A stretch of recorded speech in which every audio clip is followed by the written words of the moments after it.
Hey everyone, I'm Cookie Brothers with FCF International, and we serve to ensure that no one does ministry alone. Early in the year, I did the Shred, which is reading the whole Bible in 30 days. It was a little challenging sometimes, but it was very amazing. Each day when you click on the plan in the Bible app, the author of the plan, Nathan Finocchio, does a little brief devotional. Now, I love the Nehemiah story, and I loved the connection that Nathan brought between the roles of Ezra the prophet and Nehemiah. And he said, and I quote, "Ezra and Nehemiah will be the dynamic duo who rebuild and restore the nation of Israel. During the time of exile, the people have time to consider why God has dealt with them in this way. And Ezra will be the Bible teacher who leads a spiritual renewal and reinstitutes the Levitical system. Nehemiah will be the civic planner who raises money for the walls and infrastructure, as well as leading the nation politically." With the partnership of Ezra and Nehemiah, kind of like New Testament kings and priests, priests do the work of the ministry and kings assist and fund it. But with that kind of thought process in mind, I like how in Nehemiah chapter 3, it's describing the rebuilding of the wall.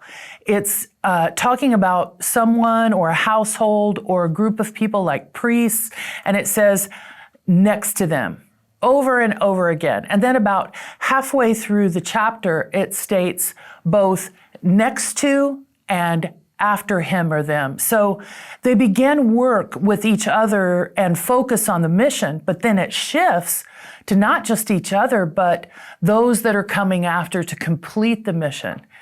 Now, I love that first example, that the first example is set for partnership for purpose with Ezra and Nehemiah. And then when the work begins, they work in partnership with each other and planning for those who come after.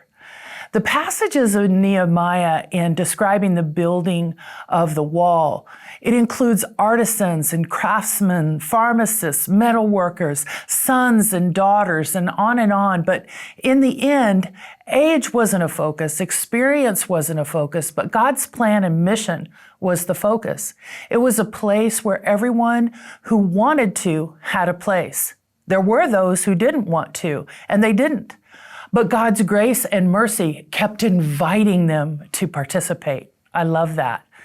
To look beyond the way they had experienced life with God and to see how they could be a part of community to fulfill God's purpose. This is a wonderful example of building bridges between generations, not just seeing someone for their age, but for their ability and willingness to serve. The entire area collaborated to build and restore what once was. I know you too want to collaborate, build, restore, and become bridge builders between generations. And that's why I'm inviting you to come to Tulsa, June 18th through the 20th for our Vanguard Bridge Builders. We're hosting speakers from 5 different generations. There'll be questions and answers to discuss how we can keep expanding the kingdom of God while the world changes so quickly. Come meet new friends or connect with the old ones. We want you to come and be a part of the bridge and help close generational gaps, because no one has to do ministry alone. And if you want to learn more about the event, you can go to our website or you can just use the link in the description. We can't wait to see you in June.